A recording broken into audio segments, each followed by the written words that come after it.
Welcome to step 2. Step 2 is all about setting your page properties. But before we get into setting your page properties, I wanted to mention all these different buttons and icons. There's a lot over there and you can't tell what they are. But if you go ahead and you just leave your cursor over, just like in Word, it'll show you what that button is all about. Where this is an image button, or this is a glass button, or way over here is clip art. But anyway, you just put your cursor over there and it'll tell you what these are, and you can play around with everything to get an idea for it. But it's this course is just going to simplify it to the main 5, 6, 7 functions that you need to build websites just like the ones you're on. So step 2 is setting the page properties. There's several ways to get to your page properties. The first being which, if you right click on the screen in the white, you can click here on page properties and it'll take you to a window on page properties. Or you can go down to view at the top left menu bar all the way down to page properties, and that'll give you the page properties as well. Now once you're in page properties, there's several things that you want to look at. There's a general tab, which includes the title of your page. And for example, I'm going to use bluevodabranding.com. I'm going to title my page Easy Web Design. Bluevodabranding.com. And this is the title. This is what people are going to see at the top. Just like you can see up here at Bluevoda is the index page. Up at the top of your window would be Easy Web Design. This is also a title that would show up in an organic link, organic search on, say, Google or Yahoo.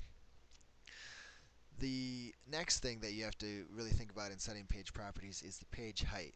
This is how much your page is going to scroll down. This is where it gets technical into the not so technical, but this is where it gets into the length of your page or your sales letter and how long somebody's going to scroll before they have to take action and so on.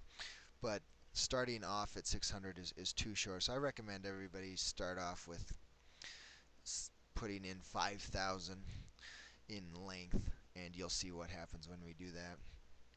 The next thing to worry about on the generals tab is the center page. Do you want to center the page?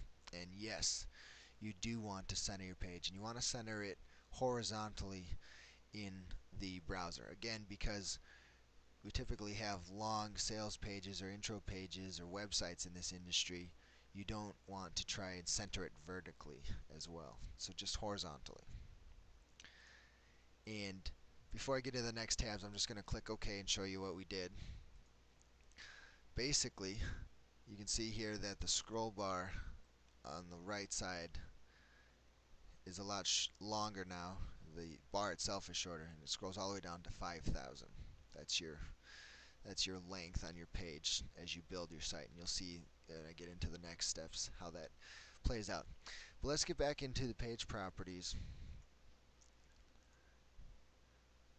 Again, that was a right-click page properties, and we did our general, and now we're going to get into the formatting.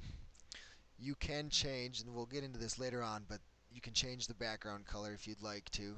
Instead of you want just white, you can go ahead and make it red. And we'll just click OK, and this is what it does. Bam! Big red. That's too bright. That's just not a good idea right at this moment. And depending on your color scheme, it can be a little much. So let's just get it back to white.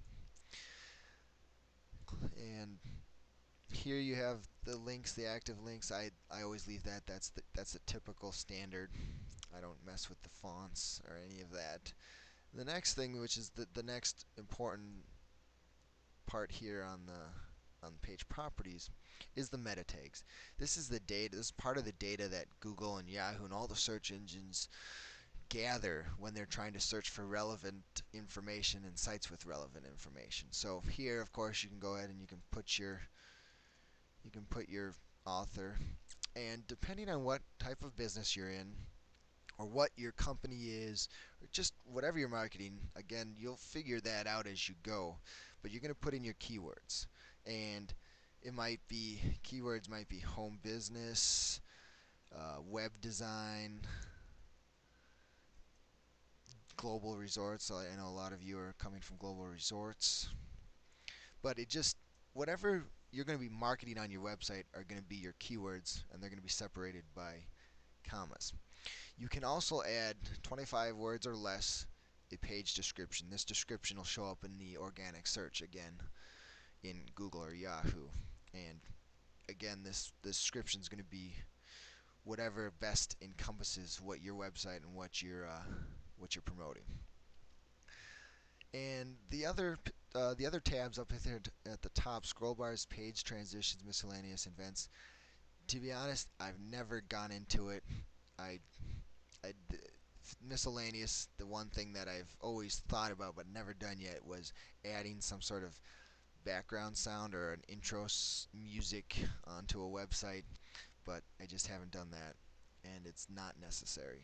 So right now, let's keep it simple, stupid, KISS. But now that we've gone through those, let's go ahead and click OK. And we're back. But basically, we have our page properties set. So let's do a quick review. Right click, page properties, general tab, put in a title, change the page height, and you can vary it. It doesn't have to be 5,000. It can be less, it can be more. And make sure you center this page in the browser window horizontally. Then in formatting, later on, you can change the background color if you wish. And then in meta tags, put your name, author, you can fill in the author, the keywords, and a page description if you desire. So go ahead, click OK, and you've now set the page properties for your website and your index page. Good job.